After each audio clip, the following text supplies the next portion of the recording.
This is Adrian Hart with your Southeast Colorado news on seconews.org from a real 1860s stagecoach at Bensold Fort National Historic Site. We're with Park Ranger Jake Koch, and we're going to talk about what's coming up this weekend in Bensold Fort's Second Life. Record. There you go. We'll get Jake's best side as he's climbing in the wagon here. Very cool red wagon. Where is this on loan from? So this is on loan from Fort Larned National Historic Site in Kansas, and this is a reproduction of a mud wagon, which is the type of stagecoach they would have had here in the 1860s. Very cool. They're actually on the same stage line we would have been at the time, so they're just further east. So, but same stage line. So Yep. This is like literally one of the stagecoaches that went back and forth and traveled the line? Or Yeah, from Kansas City to here, and what made Bent's Fort Station so important, it's a swing station and a home station. So from here, you could pick up a coach either going up to Denver or down to Santa Fe. It's not like they had I-25 where you could go straight from Denver down. They had to swing out here to get here. But then it was also a home station, meaning passengers could spend the night here. You'd have multiple drivers here, a lot more horses. So it wasn't just one of the stations they'd stop in, get new horses, and keep on going. We're here with Jake at Bensold Fort. Jake, tell us about the photography we've got coming up for the weekend at the Second Life of Bensold Fort. Yeah, something really unique we're going to have as part of this event. We're going to have an actual wet plate photographer here. This is the type of photography that was done at the time. This would have been a stagecoach. Oh my, so everyone has to hold still for the photo? Is that the case? That's correct, yeah. And it's going to have the flash powder and... Not the flash powder, but it's where you hold still for, I think it's 10, 15 seconds, something like that. And they have to put the plates in chemical, and you can see them kind of being developed there. But he's going to be doing that right out here in the open where people can watch him doing that. Very cool. Just one of the other history reenactments going on for Ben's Fort's Second Life this weekend, September 8th and 9th. Thank you, Jake. Thank you.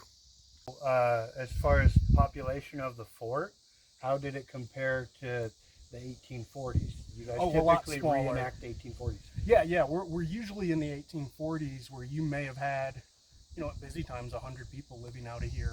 But the stagecoach days, you probably have 20, 25 at the most. Okay. But big times like what we're recreating this weekend, we've got more of the population that might not have necessarily lived here, but they're in from the surrounding area. Very cool.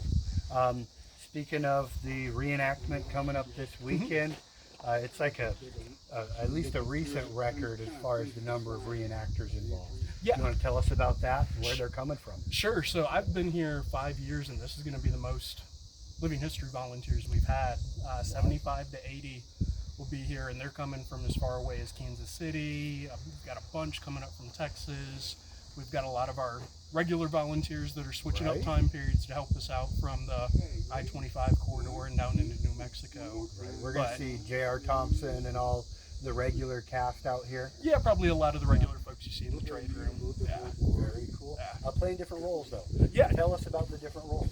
So, if you come to the fort on any other day of the year, we are set up as the 1840s trading post. But here we're going to be a stagecoach stop, just like we were from 1860 to 75. We're going to be focusing on the year of 1865 for this event. Okay. So we'll have volunteers portraying stagecoach company employees. This was the U.S. Post Office. We'll have a postmaster. We are set in 1865 partially because the one headstone we have in the cemetery out there's a stagecoach driver that died of heat stroke in 1865. The Edward Doris? Yes. Right. Yeah. So that's part of the reason we chose it. But then also we can help tell the story of the Sand Creek Massacre. The investigations into that were going on at this time in 1865, so we're actually going to recreate that for one of the programs on Saturday. So a few of our volunteers are going to get to portray senators and congressmen. Wow. We're going to have some folks portraying the U.S. Cavalry, the regular Army coming west after the Civil War, some of the infantry that would have been at Fort Lyon, freighters, buffalo hunters, land sales, immigrants coming west. Wow, so really quite the spectrum. Yeah. Real melting pot out here. Yeah, and really the one group of people that we're not going to see, and it plays into the story we're trying to tell here, we're not going to have a big Native American presence here because, you know, the aftermath of Sand Creek, they were staying far away, understandably. Back with Jake in the wagon here at Bent's Old Fort. Tell us about the buffalo hunters that are going to be living history reenactors this weekend. Yeah, so it's an interesting carryover from our normal 1840s time period when we focused on the buffalo robe trade here at the trading post days. But by this point, we've got white buffalo hunters coming out, and they're market hunting, supplying a lot of meat for Denver, certainly supplying the stagecoach stations like we would have had here. We know the buffalo herds were within about 5 miles north of the river by one account at this time period, but you're really going to see that transition, you know, still not quite how it's going to be a few years after 1865 when the railroad's coming through and they're going out and shooting 300 animals a day. We're not to that point yet. This is more strictly for food to supply all the people around here. But still, it's kind of taking it that next step from the robe trade here in the 1830s and 40s that's going to directly lead into that mass slaughter later on.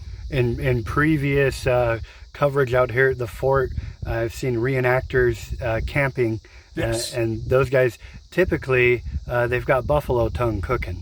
They're going to have it cooking this weekend, too. All right, so come try the buffalo tongue at Bent's Old Fort National Historic Site. Maybe not try it, but you'll get to see it and smell it. Yeah. All right, there you go. Just a tease. Yeah.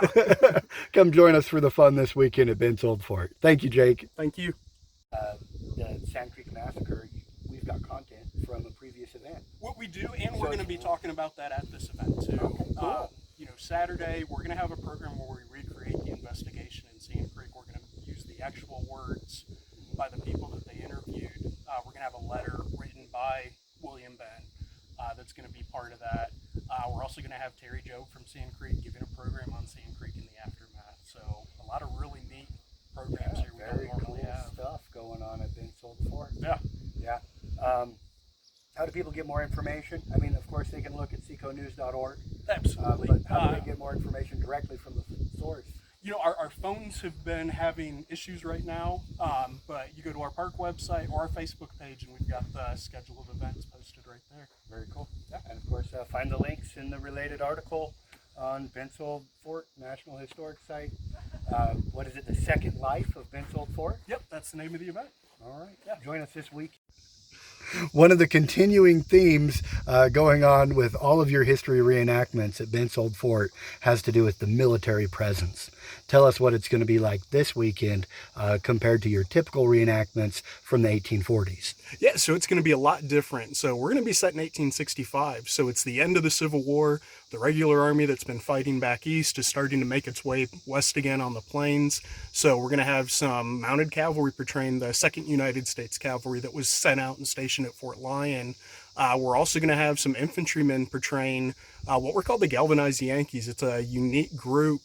These were former Confederate soldiers who'd been captured and had been languishing in prisoner of war camps, and they were given the opportunity to get out of the POW camps if they joined the Union Army. So hence the galvanized. Yep. Yeah, so it would probably make them outcasts at home, but the prisoner of war experience was pretty brutal during the Civil War. So they were given the guarantee they wouldn't have to fight against their former comrades. They'd send them out here onto the frontier instead.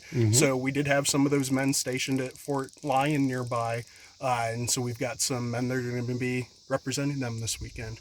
Cool. Come check out the Galvanized Yankees this weekend at the fort. Absolutely. And tell us, not the whole schedule, but when are we starting? And it's Saturday and it's Sunday? Friday and Saturday will be the busiest days. We're going to have a kids program at 10 a.m. on Friday. One of our volunteers actually worked with us last year. He works at a stagecoach stop in Kansas, ironically, almost to Kansas City, the same stagecoach line, ironically, still. Wow. Very cool. Yeah, he's going to have a modern kids program. day representative. Yeah. Yeah. But he's going to have a program showing kids how they would actually drive a team of horses.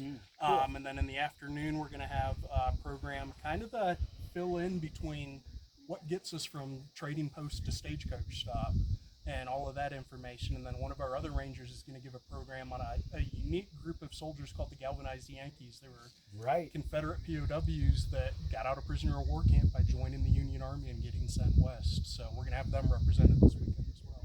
Very cool. Anything you want to add? I just definitely take the time to come out. If you're on the fence, this is going to be really unique, something that hasn't really been shown here before. And we're not going to leave the 1840s. That's still our bread and butter here at the fort. So not something you'll probably see anytime soon again. Wow, very cool. A unique experience to be had. Absolutely. Anything at the door? Is it $10?